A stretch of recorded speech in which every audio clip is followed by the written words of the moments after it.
দিয়েছিলেন। তিনি জন্মগ্রহণ করেছিলেন সেই নোয়াখালীতে। তিনি এখানে এসেছেন হিজরত করে। হিজরতের দ্বারা এখানে ইসলাম প্রচার হয়েছে। তার কেরামত হলো এমন, এইখানে চোরের এক ছেলে ছিল, বুবা ছেলে, ল্যাংড়া একটা ছেলে, কথা বলতে পারতো না। মা বাবা নিয়ে আসছিল, এই গেটের সামনে বসে রাখছিল। মা আর বাবা বলছে, খাজা আপনার দরবারে এসেছি, আল্লাহ পাক যেন আপনার ছেলে আমার ছেলেকে সুস্থ করে দেয়। আমার খাজা যখন বের হবে, গেটের মধ্যে ছেলেটার মোলা একটা ছেলে বসে আছে। খাজা বললেন, উঠো। এ উঠে নাই। খাজা পা দিয়ে লাথি দিয়েছেন। খোদার কসম, বইয়ের মধ্যে লেখা আছে, খাজার পায়ের ইশারায় আল্লাহ তাআলার দয়ায় এই মোলা ছেলে ভালো করে দূর দিয়েছে। সুবহানাল্লাহ। আল্লাহ এই ক্ষমতা দিয়েছেন কে? আল্লাহ যে ক্ষমতা দেয়, আপনারা আমরা হিংসা করে লাভ আছে? আমরা কার দরবারে এসেছি? আল্লাহর ওই দরবারে। কার দরবারে? আল্লাহর ওই দরবারে আসলে কি লাভ? দরকার আছে কি নাই জানা?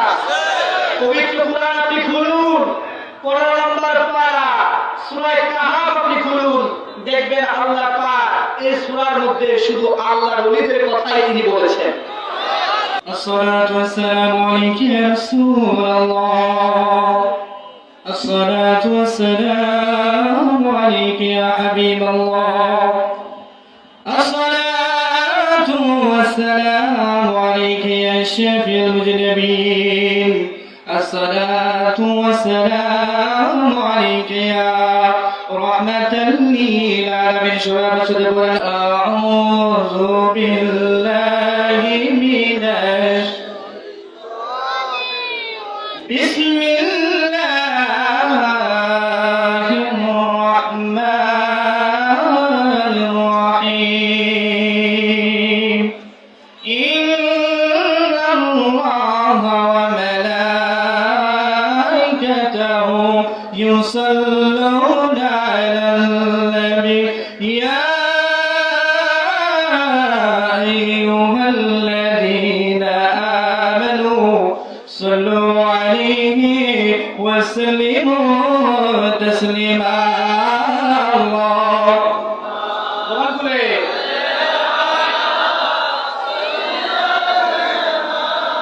مولانا محمد وعلى آله سيدنا.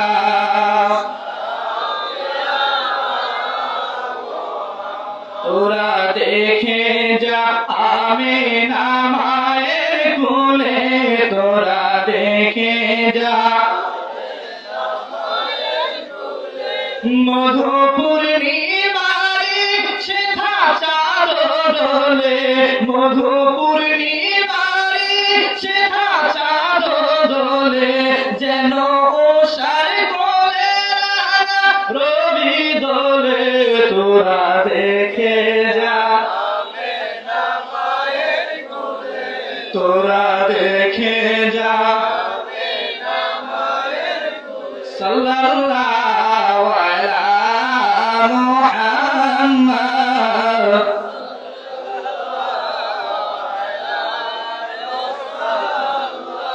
সাল্লাল্লাহু আলা মুহাম্মদ সাল্লাল্লাহু আলাইহি। আল্লাহ কোরআনে ফরমান, নবীর হাদিসে প্রমাণ। আল্লাহ কোরআনে ফরমান, নবীর হাদিসে প্রমাণ। আল্লাহ নূরে পয়দা হলো নবী দুজাহান।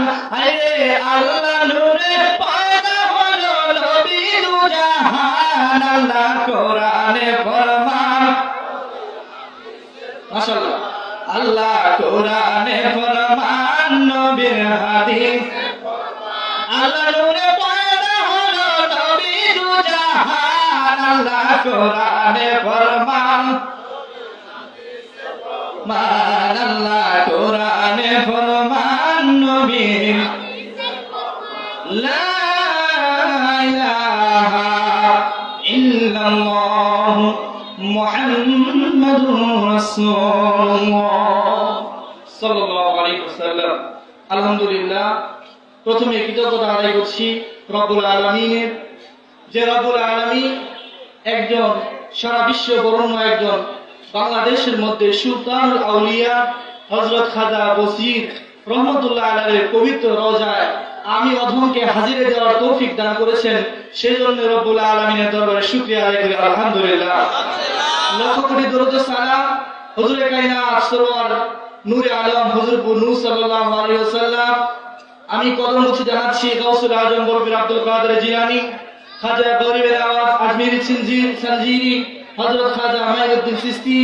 কদম মুছি জানাই লাখো কদম মুছি হযরত খাজা বসরুদ্দিন নাসরুল্লাহ সহ সমস্ত সিলসিলা আউলিয়া কেরাম, সবার প্রতি আমার কদম মুছি।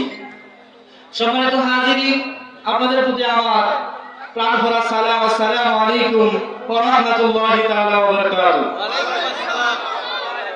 আমি সংক্ষেপে কোন ধরনের ভূমিকা ছাড়া, সময় যেহেতু আমার কম, সংক্ষেপে ভূমিকা ছাড়া আমি আপনাদের চমৎকার কিছু কথা বলতে চাই। দেখ না মন ঝাঁক মারিয়ে দুনিয়াদারি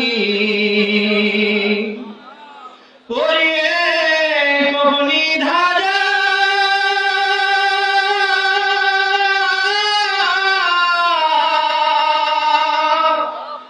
পরিয়ে কবনি ধারা মজা উড়ালো ফকিরি। আজকে যারা মজা উড়াইছে জগতে তারা কি? ফকির।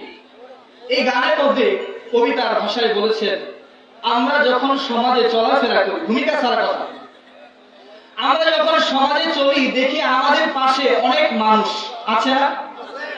কিন্তু মানুষটা যখন মারা যায় সমস্ত মানুষ আসে না, মাত্র কিছু মানুষ দেখতে আসে।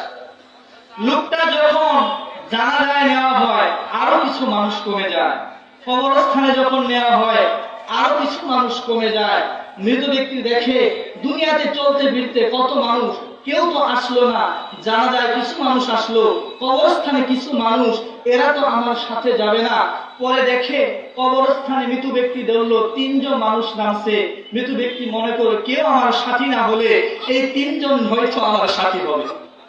একটু পর যখন 3 জন থেকে 2 জন উঠে যায়, মৃত ব্যক্তি ভাবে হায় এই 2 জন উঠে গেল, একজন কবরে আছে, সে হয়তো আমার সাথে কবরে থাকবে। একটু পরে যখন বিসমিল্লাহি ওয়া আলা মিল্লাতি রাসূলিল্লাহ বলে উঠে যায়, তখন মৃত ব্যক্তি দেখে ভাই বন্ধু আত্মীয় স্বজন কেউ তো কারো নহে রে আপন। তখন দেখে আমার বন্ধু বান্ধব আত্মীয় স্বজন কেউ আমার সাথে নাই, কেউ আমার সঙ্গী নয়।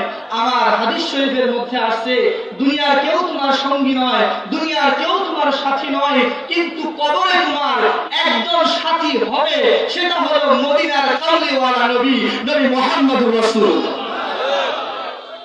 শুধু তাই নয়, আমি ভূমিকা ছাড়া বলছি, মৃত্যু কবরে রাখলে শুধু নবী নয়, হাদিসে আসছে আমরা মনে করি মালাকুল মউত আসলে হয়তো শুধু মালাকুল মউত এসে আছে আজরাইল। হাদিসে আসছে মানুষের মৃত্যুর সময় 3 জন ব্যক্তি আসে, একজন আজরাইল, আরেকজন ইবলিস, আরেকজন দয়াল নবী। আজরাইল আসে জান কবজ করতে, আর আমার মদিনার নবী আসে গুনাহগার উম্মতের ঈমানকে রক্ষা করতে। তাহলে মৃত্যুর সময় দরকার কার? জোরে বলবেন কার? নবীর দরকার কার? কবরে রাখতে দরকার কার? ফুলসিরাতের মাঠে দরকার কার? হাসরের মাঠে দরকার কার? সর্বক্ষেত্রে যিনি আমার দরকার তিনি হলো আপনার আমার নবী, নবী রাহমাতাল লিল আলামিন। একটু দরুদ শরীফ ইয়া রাসূলুল্লাহ ইয়া হাবিবাল্লাহ ইয়া রাসূলুল্লাহ ইয়া হাবিবাল্লাহ ইয়া রাসূলুল্লাহ ইয়া হাবিবাল্লাহ। আমার নবীর কত প্রয়োজন একটু মন দিয়ে একটু খেয়াল করে শুনুন, সময় আমার কম। হাসরের ময়দানে বিচার হয়ে যাবে, একজন জাহান্নামীকে হাতের মধ্যে লোহার বেড়ি লাগাবে, পায়ের মধ্যে লোহার বেড়ি লাগাবে, গলার মধ্যে আগুনের বেড়ি লাগাবে, এই গুনাহগার বান্দাকে টেনে টেনে নিয়ে যাও। আমার দয়াল নবী বলবে, ও ফেরেশতারা, এ তো আমার উম্মত, একে কোথায় নিয়ে যাও? আমার ফেরেশতারা বলবেন, নবী গো, এ আপনার উম্মত ঠিক আছে, সে তো বড় গুনাহগার বান্দা। আমার দয়াল নবী বলবে, ও ফেরেশতা, আমার উম্মত গুনাহগার, আমি রহমাতাল লিল আলামিন, নিজ চোখে না দেখা পর্যন্ত জাহান্নামে নিতে দিব না। ফেরেশতা বলবে, আল্লাহ আপনি ফয়সালা করে দিলেন, জাহান্নামে যাবে, কিন্তু আপনার দয়াল নবী বলেন, নবী না দেখে জাহান্নামে নিতে দিবে না। আল্লাহ বলে, আবার মিজানের পাল্লা দাঁড় করাও। সাহাবা আজমাইন, ফেরেশতারা মিজানের পাল্লা দাঁড় করাবে। একটু আগে নেকির পাল্লা হালকা ছিল, গুনার পাল্লা ভারী ছিল। এখন ফেরেশতারা বাটখারার দিকে তাকায় আছে, কি ব্যাপার? 1 মিনিট আগে নেকির পাল্লা হালকা, গুনার পাল্লা ভারী, কিন্তু 1 মিনিটের মধ্যে কি হলো? নেকির পাল্লা ভারী আর গুনার পাল্লা হালকা। কি খেলা দেখলাম, কিছু বুঝলাম না। 1 মিনিট আগে নেকির পাল্লা হালকা ছিল, আল্লাহ দেখে বলে, ফেরেশতা তোমরা একটু পাটখার নয়, একটু পাল্লার দিকে তাকায় দেখো, বান্দার কোনো আমল নাই। গুনাহগার উম্মতকে বাঁচানোর জন্য রহমাতাল লিল আলামিন নিজের হাত তার পাল্লার মধ্যে দিয়ে রেখেছে। এভাবে নবী একজন একজন করে জাহান্নামীকে জান্নাতে নিয়ে যাবে। কবরের সাথী যে নবী, কবরে বাতি যেই নবী, হাসরে মিজানে যেই নবী, ফুলসিরাতের ঘাটে যেই নবী, আপনারা বলুন সে নবী আমরা চাই কি চাই? আমার নবীর কথা একটু বলি। হাদিস শরীফের মধ্যে এসেছে, সাহাবারা বলল, ইয়া রাসূলুল্লাহ, ইয়া হাবিবাল্লাহ, আল্লাহ যখন আসমান জমিন কোনো কিছু বানায় নাই, আল্লাহ আসমান বানানোর পূর্বে, জমিন বানানোর পূর্বে, এক কথায় সমস্ত বানানোর পূর্বে কি বানাইছে? আল্লাহ বলে, ও যাবে শোনো শোনো, কিতাবটা হাদিসটা এসেছে নাসুদ্দিক কিতাবের 1 নম্বর পৃষ্ঠা, কিতাবে আব্দুর রাজ্জাকের মধ্যে হাদিসটা এসেছে। হযরত জাবের বলে, সাহাবাকে বলতেছে, ও সাহাবা শোনো শোনো, আল্লাহ পাক যখন আসমান বানায় নাই, আমার কথা কি আপনারা বুঝতেছেন?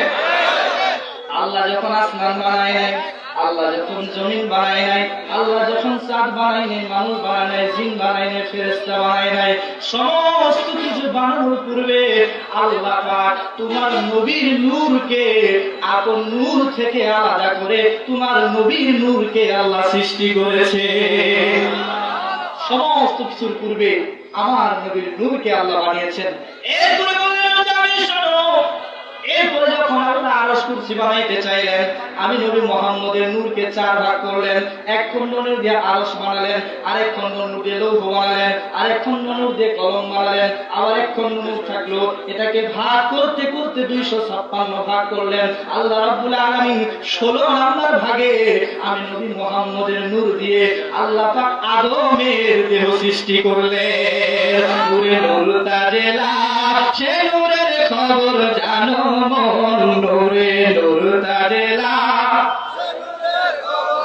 মন নূরে নূর তাজেলা, সে নূরের খবর জানো মন। একদিন হ্যাঁ হবে নকশা হয়াতে ছিল রুকুরি মতন, নূরে নূর তাজেলা, সে নূরের খবর জানো মন। আমার নবী নূরে মুহাম্মদ, আমার নবী নূরে মুহাম্মদ। সমস্ত সৃষ্টির পূর্বে আল্লাহ আমার নবীকে সৃষ্টি করলেন, এরপরে আল্লাহ সমস্ত মানব দেহকে সৃষ্টি করলেন, পুরো পৃথিবীকে আল্লাহ সাজাইলেন। সমস্ত কিছু সাজানোর পরে আল্লাহ পাক বলতেছে, বান্দা তোমরা তো জানো না আমি আল্লাহ এখন কোথায় রইলাম। আমি আল্লাহ হলাম নাহনু আকরাবু ইলাইহি মিন হাবলিল ওয়ারিদ। আদমের দেহটা আমি বানাইলাম, আদমের দেহের ভিতরে আমি স্বয়ং রব্বুল আলামিন নূরে মুহাম্মদ রূপে আদমের ভিতরে প্রবেশ করেছি। কোথায় প্রবেশ করেছে? আদমের ভিতরে। কোথায় প্রবেশ করেছে? আদমের ভিতরে প্রবেশ করেছে। এখন আসুন, আমার নবী সমস্ত কিছুর মূল, আমার নবী সব কিছুতে দরকার আমার নবী। তাহলে আপনাদের আমার প্রশ্ন, চিৎকার দিয়ে বলুন, আমরা সেই নবী চাই কি চাই না? আরে কে যাবি নবীর নৌকাতে আয়, পারে কে যাবি নবীর। আমি কথাগুলো সংক্ষেপে বলছি, যেহেতু আমার সময় একেবারে দাঁড়ায় আছে, বসে আছে, কখন ছাড়বো একদম আজরাইলের মতো খপ করে ধরবো। আপনাদের কি কষ্ট হইতেছে? এখন আসুন, পারে যদি যেতে চাই নবীর নৌকায় আসতে হবে, কিন্তু নবীর নৌকা কোনটা? আরে ভাই, এটা বঙ্গোপসাগরের কোন জাহাজ নয়, এইটা আপনাদের পদ্মা মেঘনার কোন নৌকা নয়, আল্লাহর নবীর নৌকা। সেটা অন্য কিছু নয়, সেটা হলো আল্লাহর ওলির দরবার। এটা আমি বলি নাই, আজ থেকে 700 বছর আগে সারা বিশ্ববরণ্য আলেম হযরতে জালালউদ্দিন, হযরতে আল্লামা জালালউদ্দিন রুমি রাহমাতুল্লাহ আলাইহি মারিফে মুসতাদিতে বলেছেন, আরে নূহ নবীর জামানায় যারা নূহ নবীর নৌকায় উঠেছে তারা যেমন মুক্তি পেয়েছে, পানিতে ডুবে নাই, এই যুগে বেলায়েতের সময় আল্লাহর ওলিদের হাতে যারা হাত দিবে, আল্লাহ রাসূল বলেছেন, মাওলানা রুমি বলেছেন, আল্লাহ পাক তাদেরকে নিয়ে আমার রাসূলের কাফেলা সাজায়া নূরে মুহাম্মদের পতাকা তুলে রাসূলকে দিয়ে সকলকে জান্নাতে নিয়ে যাবে। পারে কে যাবি নবীর, পারে কে যাবি নবীর রূপথার নৌকা খানি নাই ডুবার ভয়, সেই নৌকা নাই ডুবার ভয়, পারে কে যাবি। কবিতার সাথে সুন্দর করে বলেছেন, আরে দুনিয়ার যত নৌকা দেখো, হয়তো নৌকার নিচে ছিদ্র হয়ে যেতে পারে, নৌকা ভেঙে যেতে পারে, নৌকা ডুবে যেতে পারে, অথবা বড় ধরনের কোনো যদি ভূমিকম্প আসে নৌকা শেষ হয়ে যেতে পারে, কিন্তু নবীর নৌকা এমন নৌকা যে নৌকা কোনোদিন ভাঙবে না। এই নৌকা শুরু হবে আল্লাহর হাতে হাত দিয়ে, আর এই নৌকা ফিরবে আল্লাহ পাকের আরশে মুআল্লায় লা মাকামের পারে গিয়ে।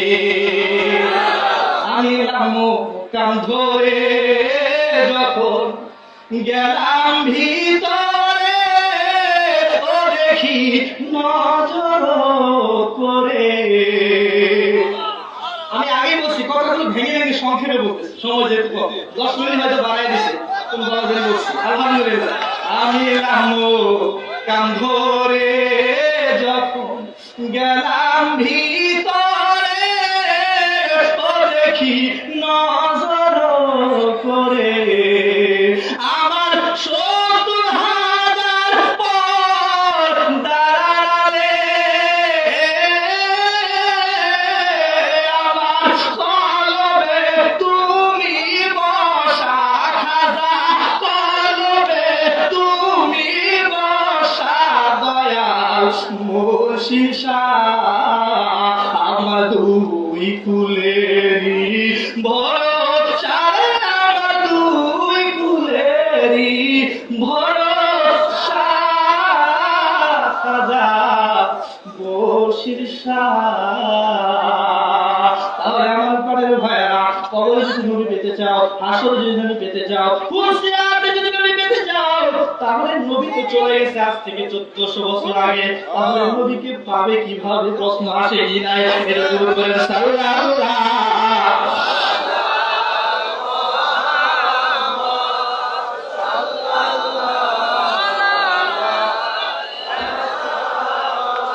अपनी मौला का प्यारा मारा नबी, अपनी मौला का प्यारा मारा नबी, दोनों आलम का दूल्हा मारा नबी, ला इलाहा इल्लल्लाह, बोलो ला इलाहा ला कलमा ला इलाहा इल्लल्लाहु ला इलाहा ला कलमा ला इलाहा इल्लल्लाहु ला इलाहा ला इलाहा इल्लल्लाह मुहम्मदुर রাসূলুল্লাহ।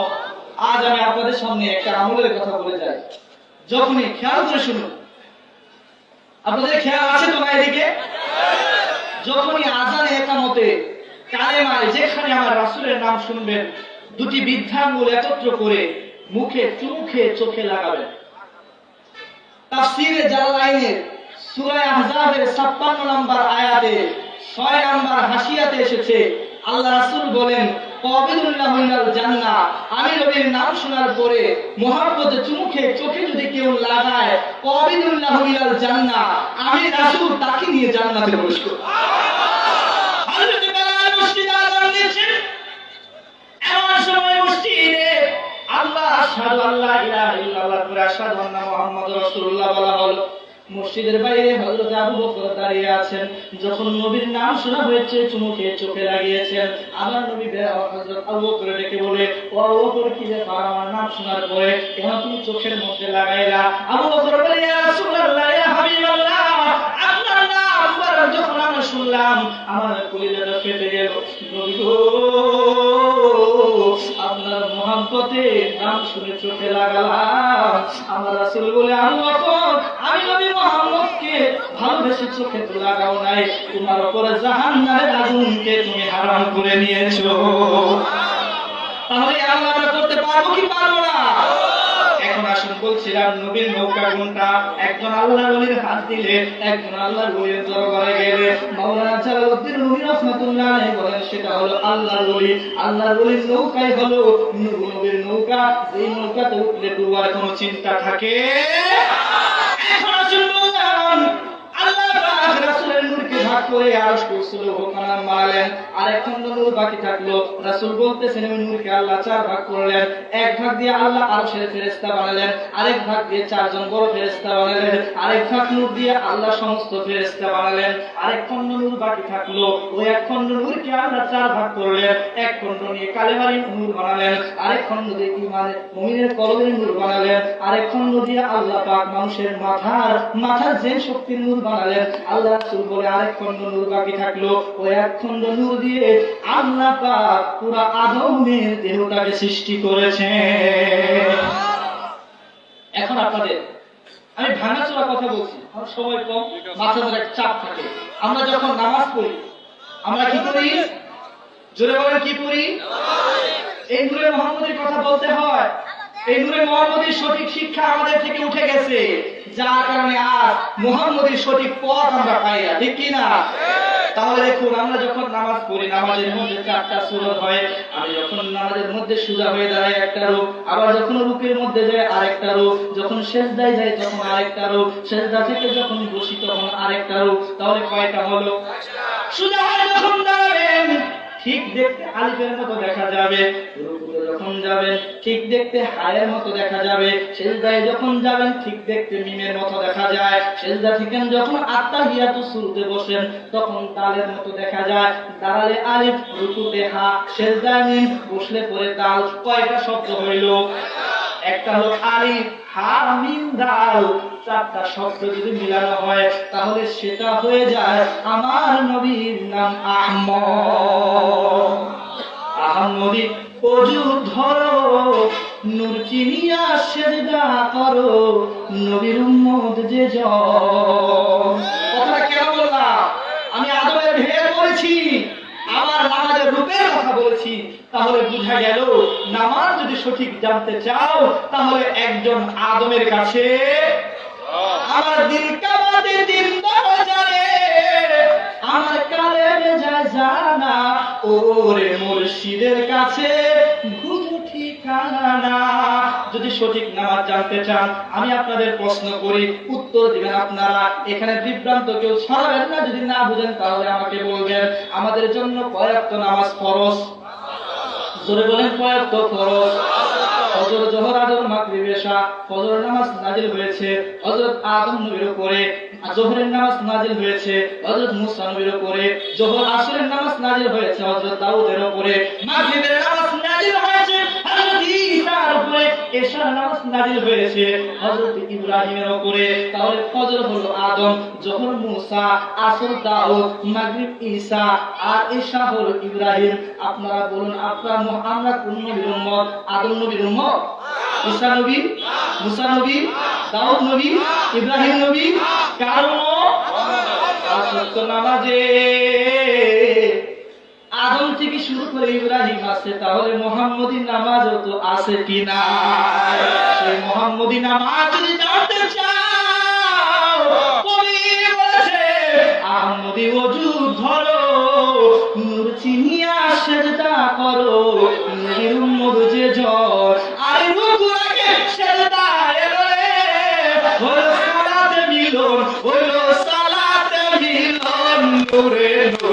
জেলা জানো মন নূরে নূর তাজেলা মন হায়রে নূর তাজেলা লা ইলাহা ইল্লাল্লাহু মুহাম্মাদুর রাসূলুল্লাহ। শেষ করে দিচ্ছি কথা, আমরা কার দরবারে এসেছি? আল্লাহর ওলির দরবারে। কার দরবারে? আল্লাহর ওলির দরবারে আসলে কি না দরকার আছে কি নাই জানা? পবিত্র কুরআন আপনি খুলুন, 15 নম্বর পারা সূরা কাহাফ আপনি খুলুন, দেখবেন আল্লাহ পাক এই সূরার মধ্যে শুধু আল্লাহর ওলিদের কথাই তিনি বলেছেন। এক নম্বর ঘটনা, আল্লাহর ওলিদের দরবারে গেলে কি হয়? আল্লাহ পাক কোরআনে জানালেন, আমার রাসূল দুনিয়াতে আসার কয়েকশো বছর আগে কয়েকজন আল্লাহর ওলি একটা গর্তের মধ্যে আশ্রয় নিয়েছিলেন, যেটার নাম হলো কাহাফ। সেটার নাম কি? সেই গর্তের মধ্যে তারা আশ্রয় নিয়েছিল। সেই গর্তের পাশে আল্লাহ পাক কুদরতিভাবে আল্লাহর ওলিদেরকে 309 বছর ঘুম পাড়াইছে। কত বছর? 309 বছর। 309 বছর ঘুম পাড়ালেন। কথা এখানে নয়, এই 309 বছর যখন গর্তে ঘুমালেন, এই গর্তের পাশে একজন আল্লাহর ওলিদের গর্তের পাশে একটা কুকুর পাহারা দিয়েছিল। কুকুর পাহারা দিয়েছিল। আল্লাহ রাসূল বলেন, আল্লাহর ওলিদের খেদমত করলে কেমন লাভ শুনে রাখো। আল্লাহ পাক এত মর্যাদা দিয়েছেন। আল্লাহ রাসূল বলেন, মানুষ বাদ দিয়ে 10টা প্রাণী জান্নাতে যাবে, এর মধ্যে হলো একটা হলো সেই কুকুর, নাম হলো কিতমির। কেন দিয়েছেন? কুরআনকে ধরলাম, কুরআন বলো কেন কুকুরকে আল্লাহ জান্নাত দিবে? কুরআন বলতেছে অন্য কোনো কারণে নয়, সেটা হলো আল্লাহর ওলিদের খেদমত করার কারণে। সুবহানাল্লাহ। আজ আল্লাহর ওলিদের খেদমতে যদি কুকুরকে আল্লাহ জান্নাত দিতে পারে, আর যদি আমরা বাবা মুসলিমের খেদমত করি, আমাদের কোনো চিন্তা আছে কিনা?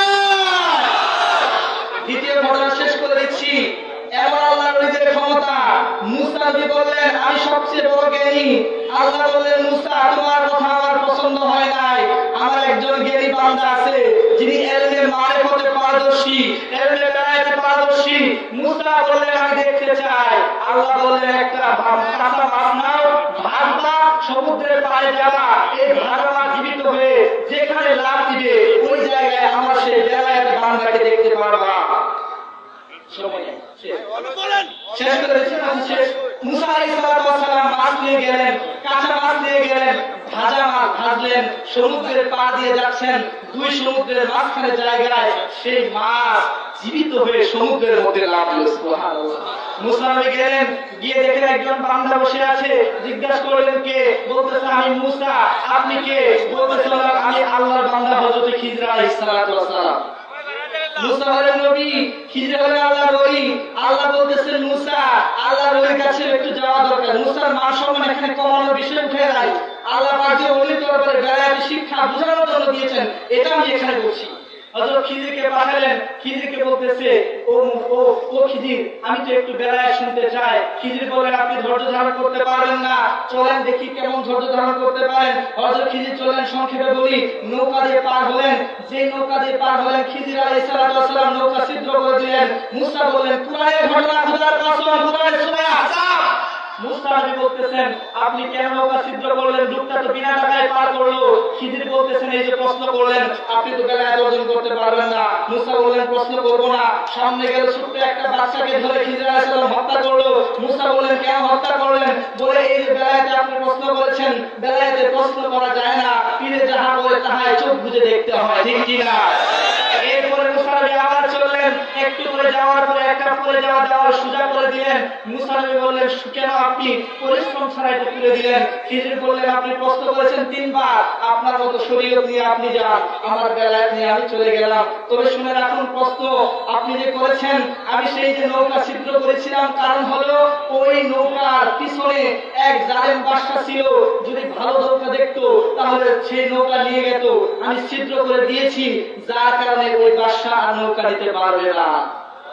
এখন বলুন, আল্লাহ তাহলে বোঝা গেল, কোরআনে আল্লাহ জানিয়ে দিচ্ছেন আল্লাহর ওলিরা পিছনে কি হয় সেটা বলার ক্ষমতা আছে কিনা? শুধু তাই নয়, ছোট্ট বাচ্চাকে হত্যা করলেন কেন? বলতেছে তার বাবা ইমানদার, কিন্তু সেই ছেলে বড় হয়ে যখন বড় হবে কাফের হয়ে যাবে, মা বাবাকে কষ্ট দিবে, আমি হত্যা করলাম, যেন উত্তম একটা সন্তান দেয়, তাহলে বোঝা গেল আল্লাহর ওলিরা ভবিষ্যতে কি হবে সেটা বলার ক্ষমতা।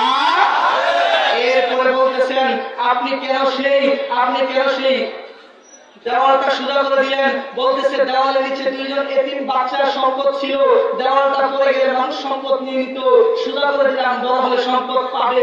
তাহলে বোঝা গেল আল্লাহর ওলিদের ক্ষমতা এমন দিয়েছেন, আল্লাহর ওলিরা মাটির নিচে কি হয় সেটাও বলতে। আমার বসির খাজাকে এমন এক ক্ষমতা দিয়েছিলেন, তিনি জন্মগ্রহণ করেছিলেন সেই নোয়াখালীতে, তিনি এখানে এসেছেন হিজরত করে, হিজরতের দ্বারা এখানে ইসলাম প্রচার হয়েছে। তার কেরামত হলো এমন, এইখানে চোরের এক ছেলে ছিল, বুবা ছেলে, ল্যাংড়া একটা ছেলে, কথা বলতে পারতো না, মা বাবা নিয়ে আসছিল, এই গেটের সামনে বসে রাখছিল। মা আর বাবা বলছে খাজা আপনার দরবারে এসেছি, আল্লাহ পাক যেন আপনার ছেলে আমার ছেলেকে সুস্থ করে দেয়। আমার খাজা যখন বের হবে, গেটের মধ্যে ছেলেটার লুলা একটা ছেলে বসে আছে, খাজা বলেন উঠো, এ উঠে নাই। খাজা পা দিয়ে লাথি দিয়েছেন, খোদার কসম বইয়ের মধ্যে লেখা আছে, খাজার পায়ের ইশারায় আল্লাহ পাকের দয়ায় এই লুলা ছেলে ভালোভাবে দূর দিয়েছে। সুবহানাল্লাহ। আল্লাহর এই ক্ষমতা দিয়েছেন কে? আল্লাহর এই ক্ষমতা দেয়, আপনারা হিংসা করে লাগাচ্ছে।